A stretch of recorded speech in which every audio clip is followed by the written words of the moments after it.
So I asked ChatGPT to give me an intro so that way I can spice up my intro and just give you guys a different greeting than my normal one. What's going on, everyone? Welcome back to the channel. What's going on, everyone? Welcome back to the channel. Let's see what it cooked up. Hey everyone, Nightowl here.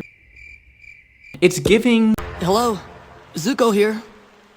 You know what? I'll just do this myself. What's going on, everyone? Welcome back to the channel. Today we're going to be taking one final look into Samurai Warrior's shadowy specter himself. My god, that is a tongue twister and a half. Mr. Hanzo Hattori. He's fast, deadly, brooding, and just a little bit extra. I spent the last few episodes slicing through castles, collecting letters, and assassinating everyone from Hideyoshi to Yukimura. And now that the smoke has cleared, it's time to talk. What worked, what didn't, and why Hanzo might just be Samurai Warrior's answer to Jotai. I will slay as many officers as necessary to fulfill my duty. So let's jump in before Hanzo disappears into a puff of smoke or bats. You know, now that I think about it, is Hanzo Batman? Definitely something to think about, huh? Anyway, let's start off with the good stuff. So off the bat, Hanzo's cool. I like him. The man has personality, and by that I don't mean like a charming smile or like witty banter. Definitely not. He's got the driest delivery you ever see. Rogue ninjas must not be allowed to live. What I mean is that he kind of radiates the, you know, I've already killed 3 people just by walking into this room kind of energy, which I can appreciate. But from the moment you select him, he holds himself like a total pro. I mean, tight stance, no wasted movement, always looking like he's one step away from vanishing into the shadows, and his frame in all the cutscenes I've seen is just rock solid. He doesn't waver, doesn't change. He's just magnanimous in that shadowy form. Even when the battlefield is going absolutely feral, he's just in that mode all the time, which I can appreciate. You know, I respect it. Moving into how he looks, his outfit, I like it. I like it a lot. The masked, armored ninja look with the flowing cloth and cold colors. I mean, he's a walking intimidation check. I also love the like minimalistic look he has as well. I talked about it on stream. And as we visit him in subsequent games, he's going to get more upgraded. He kind of reminds me of like almost like a Power Ranger transforming, like, and more stuff is starting to like get onto him. He's getting spikier and stuff like that. He looks great in those games, but I really like this look in Samurai Warriors 1. Again, the minimalistic kind of style has always been what I favored over it. The only thing that's really noticeable about it that's kind of a little strange is his G-string thing that he has on his rear. Anyone else notice that? Or is it just me? Now moving on to the good parts of his moveset.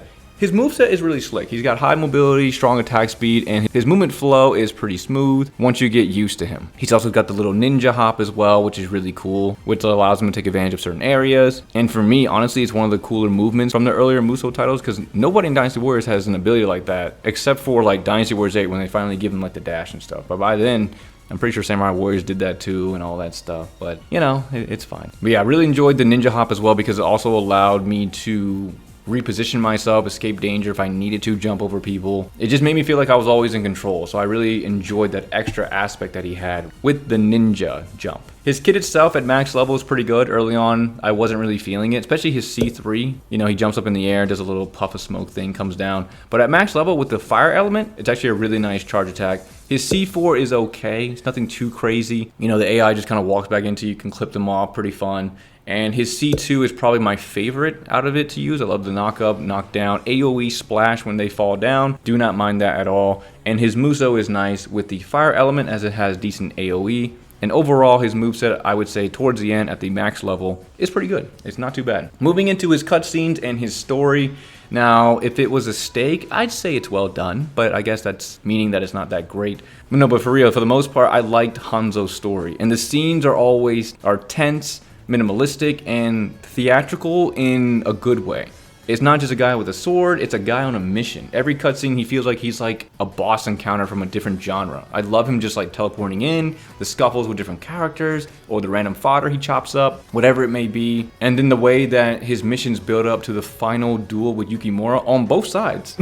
On the good ending and I guess the bad ending, the first one and the second one, it really gives a rising tension to it. You really feel that end coming, and when it arrives, it's a genuinely strong finale for a character like Hanzo and Yukimura. Finale between him and Yukimura, in my opinion, was just done really, really well. Let's jump into the stuff that wasn't so great about the character. For all the ninja flash and shadowy flair, Hanzo's not perfect. None of the characters are. Dynasty Warriors or Samurai Warriors or any Musou title, there is no perfect character. So starting with that, we have the basic attack string. It's short. It's narrow. It kind of feels like trying to fight in like a very sharp hallway.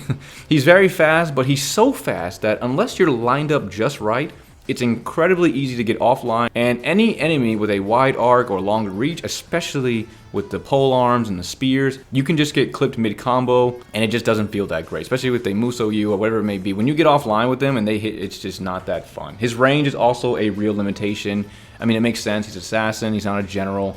But in the chaos of a muso battlefield, that short range style can be punishing. I mean, you're always toe-to-toe with someone, and that, again, that one misstep that you miss can cost you pretty big. I don't know if you guys watched the 4th episode, but yeah, Yukimura, he made me pay. Also, going into his voice acting, let's just say it's fine. It's not terrible. It's not amazing. It's just kind of there. I know it's Shu Huang, and his voice acting, the voice actor for it is great. Nothing against him. It's just for Hanzo, sometimes he sounds like he's trying really, really hard to be mysterious and scary, but it just ends up feeling a little bit flat. Like he's doing like an ASMR for like assassinations. It's just a little too much. And again, while I love the vibe that he brings, I gotta be honest, Hanzo is kind of a one-note character. He really doesn't have an arc at all. He's the stoic ninja, and that's it. There's no twist, no surprising motivation, no, oh wow, he actually cares kind of moment. We get that, we understand he's loyal, he's consistent, yes, but it means he never really evolves. And thinking about all this, it brings me to the comparison that I couldn't stop thinking about while playing him, which is, again, Zhou Tai from Dynasty Warriors. I will most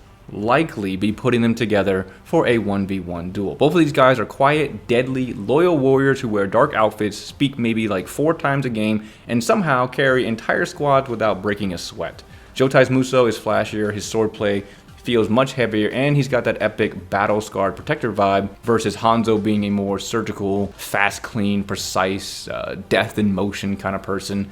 But they're both cut from the same cloth. But where Zhou Tai kind of feels like a wall you will crash into, Hanzo's kind of like the knife you never saw coming. So they have 2 different styles. Personalities are very similar. It's going to be very interesting to see how these 2 pair up. And honestly, you know, I would say Zhou Tai has a little bit more depth than Hanzo, which he could have used a bit more, some hint of personality beyond just the mission for Hanzo. He's all about the shadow and the usefulness, and if you're not useful, you're useless kind of thing. Make sure to serve your master with purpose. You know, it would just be nice to have a little bit more than just kill, vanish, repeat. And again, I cannot wait to pit these 2 together in a 1v1 scenario to see who would really come out on top in an encounter. Video coming soon? Maybe. We'll see. Anyway, final thoughts for Hanzo here. He's cool. He's effective. Sometimes downright terrifying. I mean, that cutscene against Yukimura, I was a little intimidated. I mean, dude is... I mean, what do you do in that situation if you're Yukimura? You can't. You're just... You're done. That's wow. Anyway, he's a solid character with high mobility, great animations, and a consistent tone. But he's also got real drawbacks as well. He's got the tight hitboxes, the limited range, and a personality that just never leaves that first gear. Still, I enjoyed the ride. He's a great entry point for players who like precision over power, and his role in the story is both well-paced and satisfying. Would I play him again? Definitely. Would I want him reimagined with a bit more complexity? Also yes. So we'll see how he evolves in Samurai Warriors 2 and 4 and some of the other later games. And in terms of a ranking, I'd give him like a solid 8 out of 10 or like an A on a tier list. I feel he's a pretty solid character in this game with lots to show. But anyway, that's going to wrap up my Hanzo arc here. But the journey through Samurai Warriors 1 isn't over yet. Drop a comment below and let me know who you want to see next. Yukimura, Kenshin, Mitsuhide. You tell me. I'm probably going to end up doing Mitsuhide just because of that poll I put out earlier. And until then, yeah, I'm just going to be here over analyzing Muso Legends and make tier lists that no one really asked for, but we're here anyway. But anyway, guys, that's all I have here for Mr. Hanzo, the Deadly Shadow who never misses a step. You all enjoyed it. If you did, definitely appreciate you guys dropping a like or a sub, and I will see you all in the next one.